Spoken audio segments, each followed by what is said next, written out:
For a great cup of joe, there's one thing you should know. Your morning brew can also be playful. Buff Boy Brewing guys make the temperature rise. And you surely feel naughty when you swallow our coffee. If you want some real heat, give your mouth a fine treat. You will want some more, rest assured. Buff Boy Brewing, you can't get enough of. It's time for The Scribble, your weekly fix of celebrity chats, bizarre stories in the news, and basic random chatter with best-selling author and syndicated radio host Jeremy Bradley. Make sure your seat is in the upright and locked position and your barf bag is securely in place. Here's Jeremy Bradley. Thank you very much, Larson. Jeremy Bradley here. This is The Scribble. Jeremy Bradley, by the way, best-selling author, syndicated radio host, newspaper columnist, and influencer hater. That's what I'm talking about on the show this week. My thoughts on influencers. What the fuck is an influencer? That's coming up on The Scribble right after this. This statement has not been evaluated by the Food and Drug Administration. This product is not intended to diagnose, treat, cure, or prevent any disease. No offense, but are you a little fat when you look in the mirror? How would you like to learn the secret to losing 3 to 5 pounds a week without joining the gym or going through any crazy diets? It's called Body Sculpt RX. For the last 2 decades, we've helped countless people lose thousands of pounds. And now, it's your turn. Learn how to lose weight with one simple phone call and no prescription needed. You'll see an amazing difference in a matter of days. Don't believe us? We'll offer you a risk-free money-back guarantee. So, if you're ready to start losing weight, call right now and get a free month's supply with your first order of Body Sculpt RX. Call now. You have nothing to lose but the pounds. 800-459-6838. 800-459-6838. 800-459-6838. That's 800-459-6838. Jeremy Bradley here, back on The Scribble. So here's the thing with influencers, and I'm gonna rewind probably about, oh god, I don't even know, 7 or 8 years, about 7 or 8 years, I guess, okay? I had not heard the term influencers before, right? I was just a regular radio guy. Remember back when media was kind of television, radio, newspaper, and that was sort of it. That was what media was. It wasn't this Facebook, Instagram, TikTok, blah, blah. And truthfully, I still, by the way, have never been on TikTok, and I don't even exactly know what Snapchat is. Now, this isn't a matter of me being old. People will make old jokes. This is about me not giving two shits about social media. I really don't. Remember, I wrote a book called Put Down Your Damn Phone already, right? So I'm the last person who's grabbing their phone and go. As a matter of fact, I've got like 17 trains of thought happening all at the same time. A couple of weeks ago, I've got 3 BlackBerries, but they're all for work. One of them kind of completely crapped out. Like it powers on and then it just restarts, and then it shuts off and then it stays off for a while. And then you'd think that most people would be losing their shit, right? Like you just think because my phone is. I was kind of like, yeah, it'll come back on. If not, Truthfully, I'm serious, absolutely serious. How would Joe Biden say it? And I mean that in all seriousness. I'm not kidding you. I'm not kidding. And I'm serious about this. Anyway, so rewinding now the 7 or 8 years, I didn't know what the term influencer was. So for our syndicated radio show, and we had like 300,000 listeners, 40 some radio stations at its peak. We did travel programming a few times a year. And so what would happen was a tourism board would basically fly us, sometimes just me, depending on their budget and things like that. I mean, we don't have an entourage of 12 people and a whole crate of equipment. It was very basic. But one of them, I was being flown up because I was emceeing something at a music festival. So it really was just me. And we turned it into an actual radio broadcast then while I was there. And we turned it into tourism programming. So we showed people what they were doing. But it was just me going. And I've always had the idea that, let's make the most of it. Let's get as much content out of this trip as we can. So yes, I'm emceeing at this music festival. We'll have content with the artists and the organizers and attendees, patrons. And then when I wasn't at the music festival, we would be doing stuff around town. And so we'd, take in the different activities and excursions and things like that. So it was just me going on this trip, and they were flying me first class. I mean, that's, but again, that was just I don't know, it was just something they were doing. It wasn't one of our requests. It wasn't a demand. It was just a nice surprise. And we worked with that tourism board probably about 4 or 5 times. And every time I basically got the front of the airplane treatment. And so, I'm reviewing my notes and I'm watching, I had my laptop, I was watching episodes of Oprah behind the scenes. Remember she did on her final season, she did like a behind the scenes thing where they showed how they put together the last season of shows. So I was watching that and I had, my glass of wine and everything that they give you, right? Because they feed you and it's, and then my hot towel, I took pictures of that just because it was always so funny to me. Like I kind of laughed going, here I am just this like stupid, silly radio host and I'm getting this kind of treatment, but I'll take it, right? I mean, if it's given to me. And so, I would do the pictures and then I'd found out that when I got into town, there were some bloggers who were there on a media trip as well. So they were going to be taking in the festival and the sights and sounds. And so I would be crossing paths with them for a couple of days while I was there. So I didn't know that at the beginning, and then when I checked into the hotel, I get the information package and things, because your itinerary can change a lot of times from the time that your plane takes off to the time you land. They might even have schedule changes for what we're doing. So I get to the hotel, I check in, and I'm looking, and it says, at such and such time, meet so-and-so and so-and-so in the lobby, the so-and-so being the bloggers. And so I was kind of like, okay, I didn't know like who they were, didn't really know, but they weren't names that I recognized, and again, like I'd said, I'd been in that town. I'd gone there many times before. So I knew the hotel, I remembered actually the manager of the hotel and the tourism people, of course. So, I had come in and there were 2 women who were in the lobby at the time, and that was them, but I didn't realize it. So I go up to the room. I was there for about 15, 20 minutes because I was landing. I had a connecting flight. There's not a direct flight to where we were going, and I had a 20-minute sort of break before I went out for dinner with the tourism board, and apparently 2 bloggers. So I come down and, I'm just doing the math, right? There's nobody else around and it's 2 women and I'm like, okay, well, this could be them. And so they came over and, oh, hi, are you Jeremy? And I said, yes, hi, are you, whatever their names are? Yeah, no, we've been in town. We've been hanging out with Jim, the tourism guy. And we've been hanging out with Jim and, we did this and did this and did this and did this. I'm like, okay, cool. Yeah, no, I did that last time or I've done that before. It's really fun. What'd you think of it? Blah, blah, blah. And so then Jim, the tourism guy, comes to the lobby and picks the 3 of us up and we go for dinner. And these bloggers, I guess, were considered influencers. And again, I didn't know the term at the time. And so they were basically trying to compete with me. It was almost like they were sizing me up about the different like press trips I had gone on and the different like destinations and locations and what I've been able to do. And it just seemed very unprofessional, especially when you're there with a tourism board that basically, was paying me to be there and paying for the entire trip, right? So it's a little bit strange, but, and so, they're kind of giving me the rundown and sizing me up and grilling me about like traditional radio as though they'd never heard it or didn't know what it was. And I don't really play that game. I don't know. It was strange. It was very awkward. It didn't make me feel uncomfortable because I don't feel uncomfortable in situations. It just sort of made me kind of go, this is weird. And I file it away so it'll make an interesting story one day. And here we are all these years later. So the night is carrying on. We go to a bunch of different things that night and then we get ready to go to this music festival the next day. I'm doing my thing at the festival and they're there basically, potentially writing a blog. I don't know. And then we had a break from the music festival and the tourism board guy had said, you know what, we've got a private little charter plane that we're going to take. A little float plane kind of thing. We're going to go. There's an island and you guys each get a private cottage that you're going to be overnighting at. And I'm not staying here. So you guys each get your own little cottage on the lake. We're going to overnight, you're going to overnight there. And then I'm going to fly in tomorrow morning and then we're all going to go back to the music festival. And I was like, hey, that's awesome. So I had my one-on-one interaction with these bloggers at dinner that night. So we'd flown to this retreat or resort, whatever you want to call it.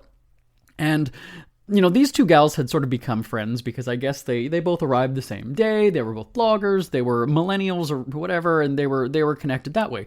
I am the old school, radio host who's there with specific details. Like I'm interviewing this person, I'm doing this person, I'm emceeing at this show, and then this one, and this one, and then I'm doing a photo op here, and then so because we had a production schedule, we were producing radio programming, right? A little bit different than if you're just going and blogging.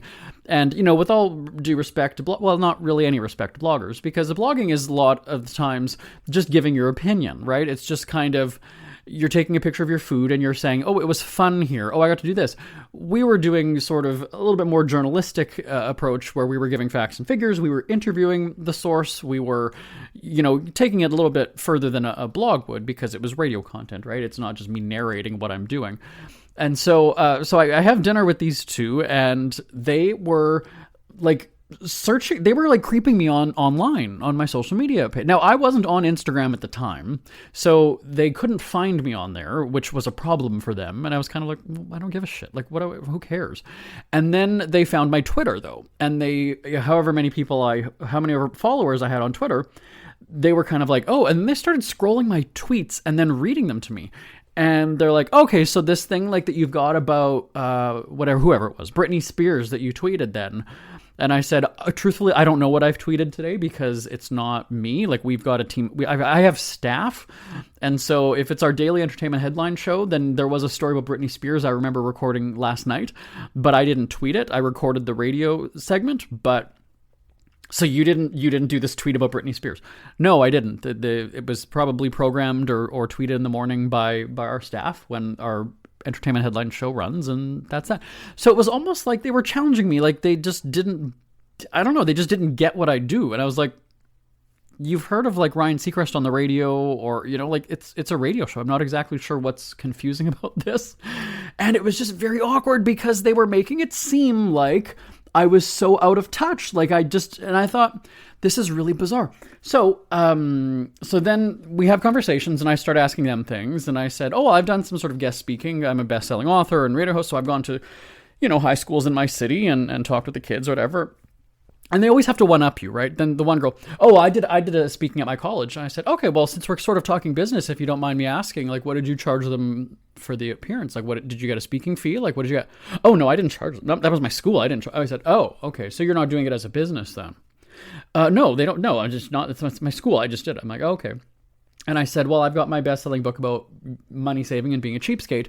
I said, I was I had a column in our daily newspaper where I was doing a weekly money-saving video series, and they were paying me to do that, and I was promoting the book and selling it. So I said I was, I had my appearances that I did the media blitz every other week promoting it, and on TV and radio and whatever, it was in the newspaper. Oh, well, I was on the morning show in such and such. I'm like, okay, cool. So you were like a travel expert then. So again, if you don't mind me asking, what did you charge for that, or what did they pay you? Oh, no, they just promoted my blog. Oh, okay. So you didn't get like a set kind of fee, like this is how much it's going to be for me to come on, and you didn't set that out for them. So these were bloggers who were there. They were going to be writing something. Like, they were there just kind of getting ideas, and then eventually they'll write something, and then they'll pitch it to other websites or something like that. And so, but you have to see where I'm going here with that, is that I had like actual business dealings. They were paying me to be there. I got first class flight, and I was producing, some significant content. And then you have these bloggers. So that was where I just kind of said, like, we're just in different realms then. Like, I do radio, whatever, and you guys do blog opinion stuff, and that's cool. But if it almost feels like you're not respecting what I do, and that's cool. I've done this a very long time, and I don't understand. So then they use the term influencer, and they called me an influencer, and they said, well, you're an influencer. Look at how many followers you have, blah blah. I said, okay, cool. Well, and to me, just that word, and now knowing what it means now, I just feel like we're just a bunch of sheep in society. Whereas because I said so, that's why. And I've never considered myself an influencer. Like, I just.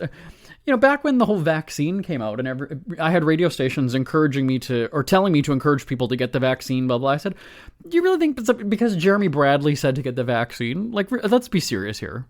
Really, nobody's going to give two Oh, Jeremy said to get the vaccine. Oh, Jeremy got the vaccine? Well, I should get it too. I don't know. You use your judgment. I'm not an influencer like that. So again, like I said, this whole dinner was just kind of like making me feel as though traditional radio, that at the time, that's where the money was just was lower than them. Like, that was just.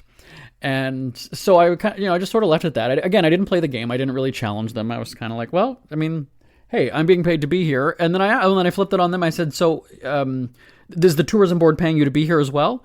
Well, I mean, they paid for the flights and a hotel and like everything that we're doing. I said, yeah, but are you getting a check from them after this as well? And they'd never heard that. So it was kind of funny where it was like, wait a second, I could be schooling you two ladies on how to make this a business for yourself. Like, you should be negotiating, some people will call it pay to play, that you cut me a check and then I will come and I will do all this stuff too. Like, there's a couple different ways. But these bloggers were just... Again, it seemed like they were doing this for so long and they were just so passé or blasé about everything. And tourism boards will often give you like a welcome kit. So you get like a, backpack or a hat or a t-shirt or whatever. These two gals were complaining about, just another hat. I don't even wear hats. And I said, you know what? I've probably got about 4 or 5 of these, but my mom was a teacher. I said, she gives them to the kids at school. Like, I don't know. Like, why are you complaining about it? It's free crap. So if you don't want it, then give it away, sell it, do something. Like, do you know what I'm saying? Like, it was just kind of this whole like, oh, more free stuff. Like, God, I don't even need this. I have so many hats from all my press trips, and I was ready to puke. Like, I was just ready to fucking throw up. So here's where I'm going with this, because I know I've got to wrap this up already. We're about 15 minutes into the show. Oh, we're more than that? Okay. Yeah, I will wrap it up.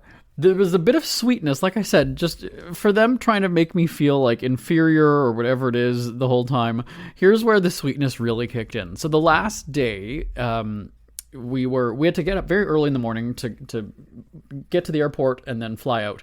And only one of the bloggers came with me. I guess the other one had a later flight. So we get to the airport, and it was because we were in kind of a small rural area, it was a very tiny airport. And that means that any sort of a lineup can basically go out the door. Like, that's how small of a terminal this is. And so we get in there, just packed with people, because, this music festival just ended. Everybody is trying to get the hell out of there. And I said to her, like, okay, well, I mean, we get priority check-in, with first class. So let's just dodge the line. Let's just go up to the front. And she looks at her ticket and she's like, I'm not first class. We're not first class. I said, yeah, that's what this like code or this letter is on the ticket. We're first class. So then she looks at her ticket and she doesn't have the first class thing. And so I was kind of like, well, isn't this funny? You bitch. You stuck up snotty blogger bitch. Here we go now. This is how we know who the real star on this fucking trip is. It's the old school radio guy who got flown first class and is flying his ass home first class as well. So it was just kind of funny. So I kind of played dumb. I was like, oh, it doesn't have business class on your thing. Oh, well, maybe, did you get the wrong ticket? Maybe you can check with them. So I go up to the counter and I said, hey, I'm checking in. Can my colleague, I'm not sure, it doesn't seem to be first class on her. She's not business class, but can she check in with me? We're together. They didn't let her. And now, if I was a paying customer, I'd be fighting and I'd whatever, but I was like, no, you know what? Screw it. This bitch can sit at the back of the plane and she can wait 3 hours in line. So they check me in, they get me through, but I was totally playing innocent. Oh, sorry. Well, you know what? Hey, I'll meet you on the other side of security. I'll catch you before we board then, whatever. I did not see her again. And like I said, this is a tiny airport. So when you go through check-in or whatever, I didn't see her when she got through. I don't even know. So then, first class, you board first, right? So I'm sitting there and I've got my towel and I'm dabbing my towel. I've got my orange juice and wine or champagne, whatever it was. And I see her come on and I just kind of hold up the glass as though like a cheers kind of a thing as she's walking by. That was the fucking moment of the trip. I got to tell you. And like I said, I don't do this whole status thing. Like, I realize there's bloggers who've made a shit ton of money and they've got great success. And I mean, Perez Hilton, I guess, was kind of the first sort of real gossip queen. And even Perez has had to kind of change things up over the years. But it's because I've never really looked down on somebody else in the media. And so but that's where there's been this line drawn now where it's like bloggers think that they're journalists and reporters. And it's like, but we're not doing the exact same thing. If you're just giving opinion and you're basically just spewing observation, then that's completely different than what I'm doing. And that's fine if you can make a fortune and a killing and people will pay you to speak at the school and be having, paid TV appearances and shit like that. Good on you. Great. Awesome. You're making it. But, it was just such a weird to be so judged. And again, maybe that was their self-defense mechanism though, right? Because here I am, a huge audience, being flown first class. I've tell them I'm being paid to be there and all this other stuff, and I'd have to look them up. I don't remember their names now. I'm sure we have the names somewhere in our log of our past radio trips, but yeah, it was just kind of weird. So that's where the whole influencer thing, I just kind of thought, wow, does that means like ego, that comes along with attitude and this, better than others sort of mentality. Like I said, in the media, when it comes to like radio and TV, like we're back in the day, I don't know about now, but it was all very supportive where it was kind of like, oh, hey, yeah, no, I'm radio. Yeah. Oh, you're TV. Yeah, cool. Awesome. Yeah. Like there was just this sisterhood, familyhood, whatever word we can use now. And, so now on red carpets, though, in Hollywood, this is why I don't really cover them anymore, is because there's so much emphasis on like YouTubers and bloggers and all the reporters are there for their moment, for their selfie with the celebrity, for their, we had Melissa Rivers on the show maybe last year, I think. And I was reminiscing about red carpets with her and just saying how things have really changed. And I said, we would never have done a selfie. You would never have asked for a picture or anything. And we were actually explicitly told before going onto a red carpet, like no pictures, no autographs, like no, you can't bring your kids to meet the celebrity. You can't, that's just the way it is. And now every reporter is getting more and more dolled up and doing the selfies as though they're the one on the red carpet. It's like, no, you're behind the rope on the red carpet, but you can make it look like you're on the red carpet, which, that's part of the whole glam aspect of it, the whole fantasy of it. But really, like you're roped off, like you're actually sectioned off from the celebrity. Like people don't realize that when you're the reporter on the red carpet, there's literally a rope between you and the celebrity that's coming down the red carpet. So anyway, so that's my rant about influencers. Now I've got some tips and advice for influencers, aka content creators, coming up in the next segment. We'll get into that on the Scribble right after this. Listen up, guys. Are you experiencing any of the following? Fatigue, less drive, poor performance? If so, you may be one of the nearly 30 million men in the U.S. today dealing with ED. But did you know you don't have to pay hundreds for a prescription anymore? And you don't have to deal with the hassle of seeing the doctor or the embarrassment of going to the pharmacy for a certain pill. Now with one free call, you can find out how Herbal Virility Max can help you feel like a man again. For over a decade, Herbal Virility Max has helped guys just like you put a smile back on their face with improved performance and drive. Call today and ask about our buy one, get one free offer. Save the money, save the hassles, and get the better blue pill. Dial 800-578-0179. That's 800-578-0179. 800-578-0179. This statement has not been evaluated by the Food and Drug Administration. This product is not intended to diagnose, treat, cure, or prevent any disease. Are you in bad pain? You know what I mean. Your knees hurt, your shoulder hurts, and your back. Oh my God, your back. They're constantly killing you. And I'm sure you've tried every pain pill or cream available at the drugstore. Am I right? Well, here is something you haven't tried. Pain Absolve. Pain Absolve is not available in any drugstore. The only way to get it is by calling today. We're so confident that it will work for you that we offer a free bottle with your purchase. No prescription needed. And best of all, each purchase comes with a money-back guarantee. Call now to find out how you can get Pain Absolve and get rid of your pain. Call 800-319-0582. That's 800-319-0582. 800-319-0582. Call today, 800-319-0582.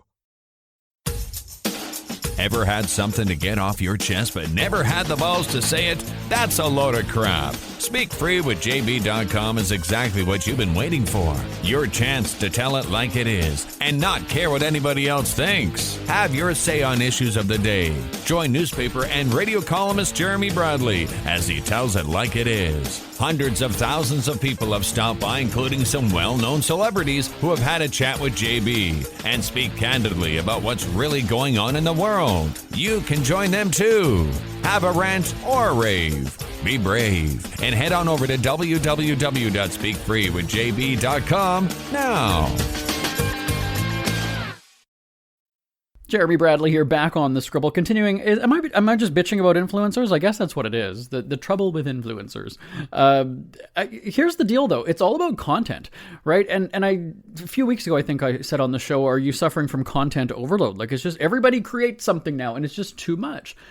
when you think about when you had, 3 or 4 TV channels back in the day, it was manageable and you all were watching the same things. You could all talk about it. And then, cable or satellite came around and you had 50 channels and then 100 channels. And now you've got 400 channels plus all of the digital, well, I guess they're all called plus. How original, right? Disney Plus, CNN Plus, well, that one's screwed, but Disney Plus and ESPN Plus or whatever. Nobody had a different name. Plus was the only thing they could come up with. Anyway, so when it comes to content, though, this is something where people have asked me, like, I want to start a podcast. Do you have any advice? Yeah, whatever your theme or your topic is going to be, if you can't map out at least 6 episodes, you're done. You're done. So if it's going to be about whatever, parenting or pets or celebrity news or whatever it is, if episode 1 is this, episode 2 is this, episode 3 is this, episode 4 is this. Now, I realize if it's news, you can't necessarily plan that out. But at least for us, before we started the Scribble, we also had over, almost 10 years of radio content under our belts. So for us, putting this show together, it was very simple. We had extended celebrity interviews that we didn't have enough time to air on the radio. So that's what we started pushing out on this show. So we could only air 6 or 7 minutes on the radio. Well, the interview actually runs 13 minutes. Well, here you go. Now, after the show, download the Scribble podcast. You can hear the whole interview with so-and-so. So that's what we did. And we made it, we did that purposely. And so, I've got people who ask, and there's people who want to create their own OnlyFans page as well. And I said, it's all about content. So there's one of our, I have a clothing store, and one of our models wants to get into OnlyFans. And so I think that he would be very popular, but I said to him, you've got to figure this out though. Like, yes, you can, you say that you're going to do this on your page, but you have to keep ramping that up.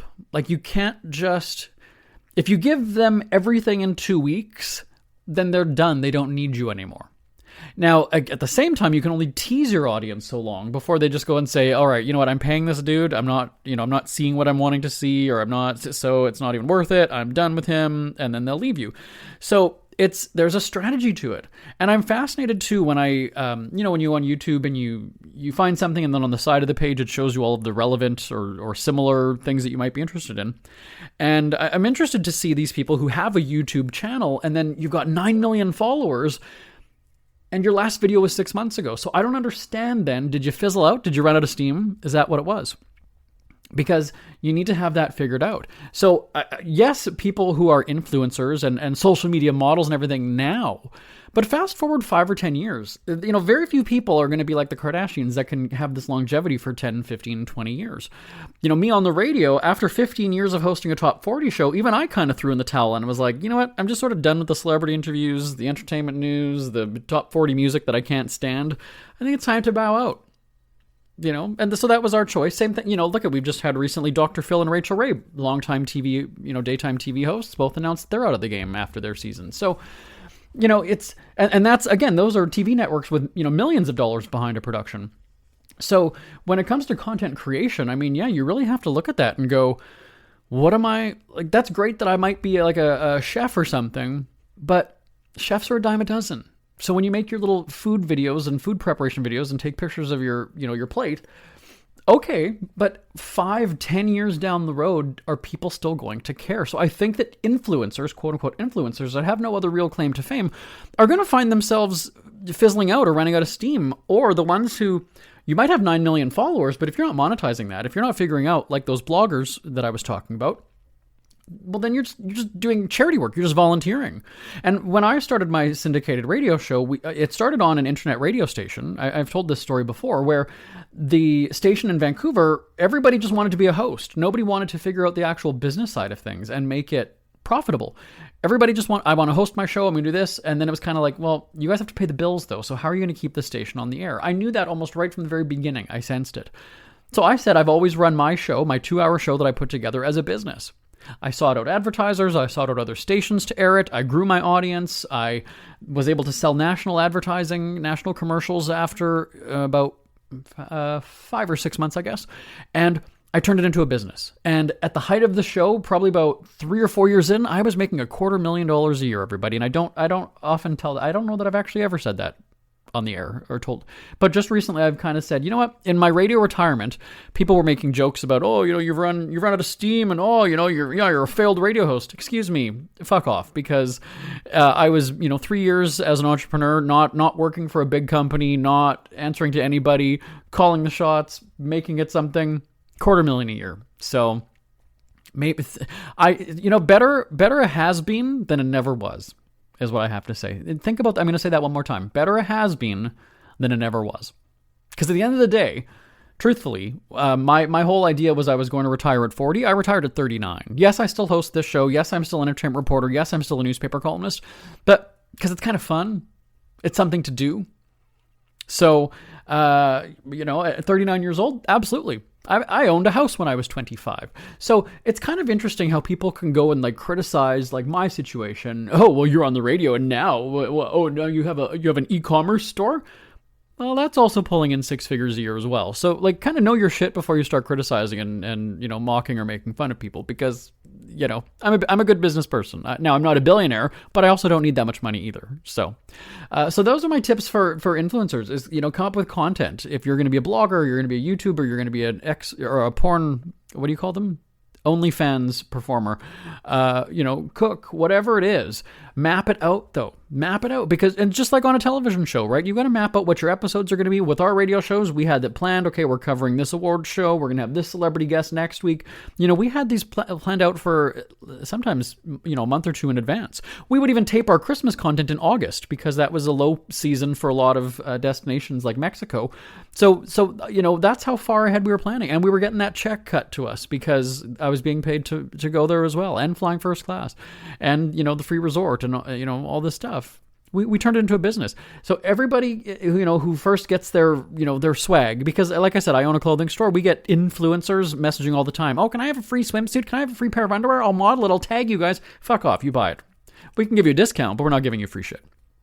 And that's the novelty though, is that, you can get the free hat and backpack and pair of underwear and electronic device and the phone or whatever.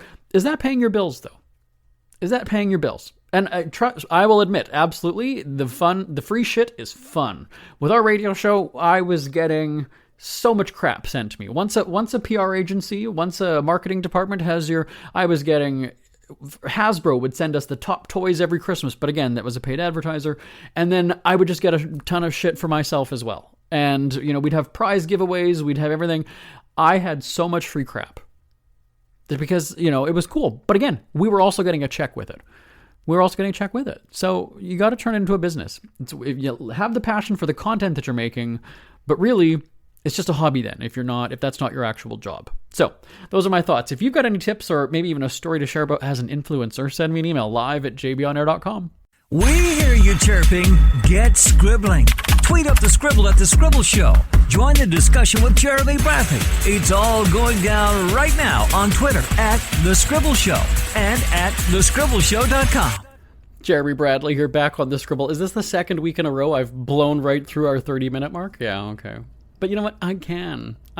Who pays the bills here? Jeremy Bradley pays the bills here. There we go. But like I said, it sounds like I've been shitting on influencers, and I guess I have been for the most part. But I guess where that comes from, though, is the experience that I had with those kind of people looking down their nose at what I do. And as a trained journalist and as a trained broadcaster, when blogs and YouTube came around, or I guess podcasts as well, because think about what a podcast is.